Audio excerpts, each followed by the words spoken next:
اور مقررین حضرات اس شعر کا جو معنی کرتے ہیں کأنک قد خلقت کما تشاء، کہ اللہ پوچھتا گیا پھر نبی کو بناتا گیا۔ ابھی تک تو نبی بنا ہی نہیں ہے تو اللہ نے پوچھا کس سے ہے؟ سبحان اللہ۔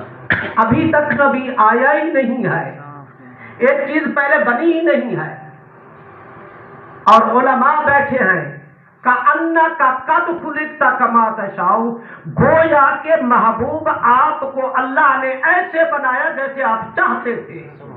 اس کا معنی یہ ہے کہ جیسے آپ چاہتے تھے آپ کے رب نے ویسے ہی بنا دیا ہے۔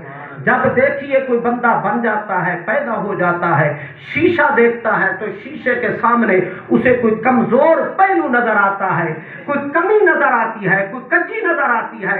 مثلا وہ دیکھتا ہے، کہتا ہے کہ میرا ہاتھ چھوٹا ہے ذرا بڑا ہوتا، میرا قد چھوٹا ہے ذرا بڑا ہو جاتا، میری آنکھ ذرا چھوٹی ہے بڑی ہو جاتی، آنکھ کی سفیدی زیادہ ہے ذرا کالی ہوتی، یا سیاہی اس کی کم ہے ذرا زیادہ ہو جاتی، اور انسان کے کوئی نہ کوئی پہلو رہ جاتا ہے۔ میرا یہ منہ جو ہے یہ لمبا ہوتا، یہ لمبا ہے چوڑا ہو جاتا، میری پیشانی جو ہے یہ چھوٹی ہے تھوڑی چوڑی ہو جاتی، اس قدر ہوتے، کان ذرا باریک ہوتے، لب بڑے باریک ہوتے، میری زبان موٹی ہے تھوڑی سی باریک ہوتی، لیکن کوئی نہ کوئی پہلو اس کو نظر آتا ہے کہ یہ کمی رہ گئی ہے۔ محبوب کو جب رب نے بنا دیا ہے تو آئینہ دیکھا ہے، اٹھایا ہے، تو محبوب کے بارے میں رب کائنات کے جبریل یہ کہہ رہے ہیں، جبریل حضرت حسان نہیں کہہ رہے، حضرت حسان نہیں کہہ رہے، حضرت حسان تو بات گئے، جبریل کا یہی عقیدہ نظریہ ہے، کیونکہ نبی علیہ السلام دعا کے لیے نبوت والے ہاتھ اٹھا چکے ہیں، اللہم ایدہ بروح القدس، اے اللہ جب میرا جبریل تیرے محبوب کی نعت پڑھے، تیری حمد کرے، اے اللہ تیری حمد کرے، میری نعت پڑھے، تیرا جبریل اس کی مدد کرے۔ پھر آگے خود رب کائنات کے محبوب نے فرمایا ان اللہ لا یزال، بے شک اللہ نے میری دعا کو قبول بھی فرما لیا ہے، ان اللہ لا یزال یؤیدک، میرے رب نے میری دعا کو قبول کر دیا ہے۔ جہاں پہ حسان نعت پڑھتا ہے جبریل وہاں پہ مدد کرتا ہے۔ جبریل مدد کس قدر کرتا ہے؟ جس قدر آج کل نعت خان حضرات چلے ہوئے ہیں کہ دو نعت خان ان کو جوڑی کھڑی ہو گئی، ایک تھک گیا دوسرے نے لقمہ دے دیا۔ جبریل کو کسی نے دیکھا تو نہیں ہے، پڑھتے ہوئے دیکھا تو نہیں ہے جبریل کو، لیکن اللہ کے محبوب فرماتے ہیں میری دعا قبول ہو چکی ہے، جبریل ضرور مدد کرتا ہے۔ اور محبوب جب تیرے حسان نعت پڑھتے ہیں تو جبریل اس کے پاس ہوتا ہے، تو پھر اس کا مطلب کیا نکلا کہ جبریل نعت پڑھتا ہے تو جبریل کا بھی تو یہی نظریہ عقیدہ ہے۔ سبحان اللہ، بے شک سبحان اللہ۔ جبریل نعت تو نہیں پڑھتا، جبریل کھڑا تو ساتھ ہوتا ہے۔ جبریل کی ڈیوٹی کیا ہوتی ہے؟ وہ مضامین تیار کرتا ہے، اور وہ تیار کر کے حضرت حسان کی زبان پہ جاری کرتا ہے، اور مضمون کسی اور کے ہوتے ہیں، زبان حضرت حسان کی ہوتی ہے۔ پھر صرف حضرت حسان نہیں کہہ رہے، 120 سال عمر پانے والے حسان نہیں کہہ رہے وَأَحْسَنُ مِنْكَ لَمْ تَرَ قَطُّ عَيْنِي وَأَجْمَلُ مِنْكَ لَمْ تَلِدِ النِّسَاءُ، محبوبہ آپ جیسا حسین تو کبھی میری آنکھ نے ہی نہیں دیکھا، کبھی کسی ماں نے جنا ہی نہیں ہے۔